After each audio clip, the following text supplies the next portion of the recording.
Hello, daters, dateables, those dating, those wannabe dating, those who are done dating, those who are so over dating, those are far removed from dating. Whatever your relationship is with dating, welcome to another episode of the Dateable podcast. We welcome all of you. All daters, no matter where you are in your journey. You know, it is funny to think about all the different stages and what we've all gone through. I feel like looking at my dating history and reflecting on it from even a month ago, it's all different every step of the process. And you just never stop. There's never an end to dating. Even though I love my parents so much. Every time I visit them, they drag me on a 5-mile hike. They do a 5-mile hike every day, and then they work out again in the afternoon. So it's pretty insane. Like, I'm tired when I'm with them. No wonder where you get it from. and during our hike, my parents love talking about the podcast without talking about the podcast. They're always like, how's the podcast going? But they're just so curious about what dating even means because they've never dated any other people except for each other. But my mom recently told me about all these dating stories during her time when she was a teenager, not her own dating stories, but what she witnessed in China when dating was banned. You actually would be beaten if you were caught dating, and how much people risked just for love. It's insane. People were holding hands knowing that they could get beaten, but they still wanted to show affection for each other. Isn't that crazy? Shit. I think we need to get your mom on the podcast to talk about that. She's so shy. She's always like, please don't post any pictures of me. She just doesn't want anybody to see her, hear her, but she has some incredible stories to tell. That is crazy, though, like what people would risk. I'm just thinking about if dating was illegal, how different people would view it. I feel like we would hold it more sacred, for sure, and would appreciate every date a lot more if we couldn't be doing it. I feel like if you think about, certain substances that are illegal, it almost is more fun because they're illegal. This is why it's just so annoying that a lot of us complain about dating apps, because it is a privilege to be able to date, to have these tools to help us date, and to have the option to date without risking getting beaten to death. It's like we are very privileged people right now. Exactly. And we're excited to re-air this episode that we did with Confident Collective with Christina and Rayanne, because I think it does put dating in a different perspective to also think about, clearly their podcast is about confidence. So we talk about having the confidence while dating. And if you remember, we had them on last season, and a lot of it was what's the difference between being selfish and putting yourself first when it comes to dating?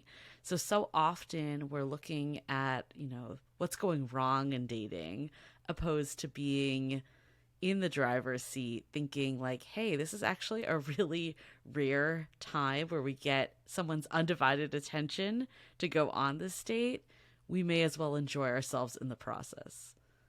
I love both of their perspectives because Christina's married with a kid and Rayanne is out there. She's in the thick of dating, and they're able to balance each other out in some ways. So I really enjoy their dynamic and how they like to balance out their relationship.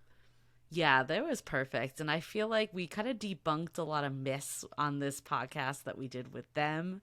And I remember Rayanne being like, I hear all this on TikTok. And we're like, no. Don't even. No. Don't worry about that. But there's a lot of, stuff that's been ingrained in us for so long. And it was really fun to hear, first of all, the dating questions that their audience sent in, but also their own stuff. And like you mentioned, Rayanne's in the thick of it and definitely had a lot on her mind about dating that we kind of unpacked as we were talking it through. The dating questions part, I don't know about you, Julie. I love that part. And this is like sort of why I really love being on all of it on New York Public Radio. Yes. We were just back on for the third time with Allison Stewart, and she does a segment where she takes in listener questions, and it always keeps us on our toes. The questions are so unique and creative the way people are telling their stories. I love that segment so much. I love answering listener questions. I love it. I feel like this one, though, a lot of people were just sharing their experiences because the topic, this one was really fun. And I believe you can go to all of it, New York Public Radio's website and listen to it. So if you're not in New York and you did not hear it live, have no fear. You can go back and listen to it all. But the topic was so fun this time because it was basically talking about Jennifer Lopez and Brian. Oh my God, Ben Affleck. It's talking about Jennifer Lopez and Ben Affleck getting back together and getting married after being apart for so long. So a lot of people called in about, the one that got away and how they ended up rekindling later in life. And we talked about if it was a good idea to restart a romance with an ex. And, we've definitely talked about this topic quite a bit on the podcast. Clearly some pros and cons. There's a lot of reflection and, conversations that need to happen. It's not a clear-cut yes or no, but we agree on second chances, but not on just repeating patterns. I did a little bit of research before we went on the show because I was trying to see how long it had been since their last relationship, and they first got together in 2002. So it's been 20 years between these two relationships. Ben Affleck was only 29 when they got together. That's insane. He was still in his 20s, and now he's in his late 40s. She's in her early 50s. They're completely different people. I'm sure this relationship looks completely different. But when we posted about our segment on all of it, a friend of mine, David, that you know too, Julie, he ended up marrying his ex. He dated this woman for a month years and years ago, decided it wasn't the right thing. They weren't in the right place. And then just a few years later, they reconnected. He was in Spain. He was having a drink and he wanted to text her. He just had this urge. And they started reconnecting when he was still in Europe. And when he got back together, when he got back to the U.S., they got back together and then ended up getting married. And now she's pregnant. Crazy. Wow. I love hearing these success stories, but I also at the same time don't, because I feel like that's what gives us the narrative when something isn't healthy. Right. It is crazy though. I looked up their timeline also, and I think a big part of it was they claimed the reason they broke up, this is Ben Affleck and Jennifer Lopez, not your friend, why they broke up was because of media attention and the press. And it's really interesting because they were both at the start of their careers back then. Yeah. And, 30 years or 20 years later, they're clearly at a totally different place professionally where they probably just don't give a fuck anymore about, paparazzi and all that stuff that maybe was a problem back then, or being in the public eye. They probably have just learned how to adapt to it. Well, let's also not forget Ben had a drinking and drug problem. He was also addicted to strip clubs. There were a lot of issues that he was dealing with because he wasn't sure how to process his own fame. So I hope that 20 years later, he's dealt with all of that. And not to mention, he went through a marriage himself. She went through, 100 engagements at this point? I mean, this is the part that's hard, because are these people very emotionally healthy? We don't really know, they're just in the public eye. And, again, I'm all for it. Like your friend, it sounds like, things worked out and it ended up being there. And, sometimes it can be wrong time in someone's life. But personally, as someone that gave something a lot of tries with that kind of happily ever after romantic tale that I was kind of clinging to almost, I feel like it can be dangerous to not look at the reality of a situation and just have this, rom-com moment essentially that you're trying to get out of your own life. That's why I really appreciated Allison's question about how do you not romanticize getting back with an ex, because that seems to be the rom-com storyline we hear all the time, gives us hope to reignite these old flames. But this is a totally different story when you're trying to start a relationship with someone that you were with in the past. Yeah.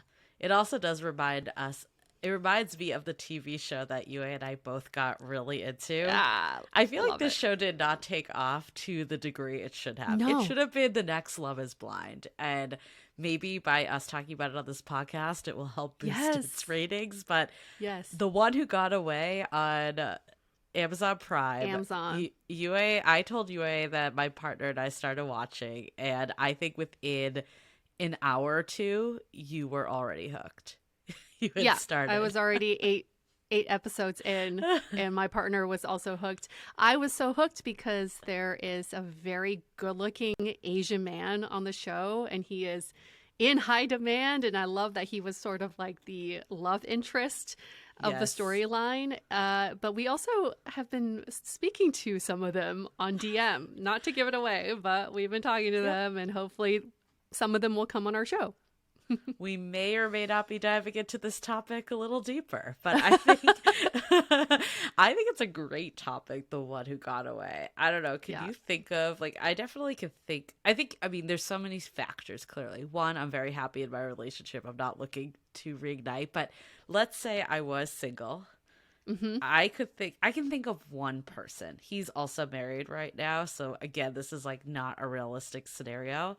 But it was someone I worked with, and we were friends, and we never talked about relationships. Like, we didn't even talk about other relationships we were in. And I definitely never made a move, despite, like, having a huge crush on this guy. So I think that would be my person if I was to think of one.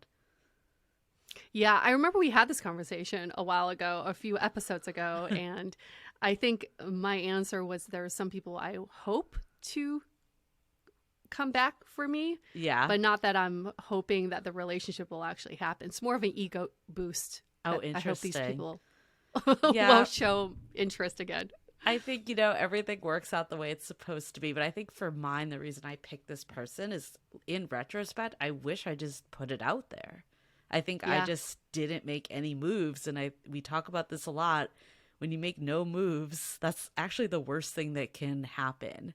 Worse than being rejected. And I feel like if he had just been like, I'm not interested, then okay, now you're not like thinking about it any other time. It's just so profound to think about it that way. And not to be even more cryptic than we have been, but we have been working on a secret project. Oh, yes. Where we are diving into the what ifs. Mm-hmm. And these are some of the learnings. And if we can give you guys a teaser of what we've learned, and the teaser is you are in control of things and you are in control of your love life. So if you're hoping for something to happen, you have the control to make it happen. You can't wait for other people to do it for you. Yes. So yes, Yue and I have been I feel like we kind of put this out in the Facebook group because we did put a recruiting, because we actually are working with a production company on this and a large media network that we won't say yet.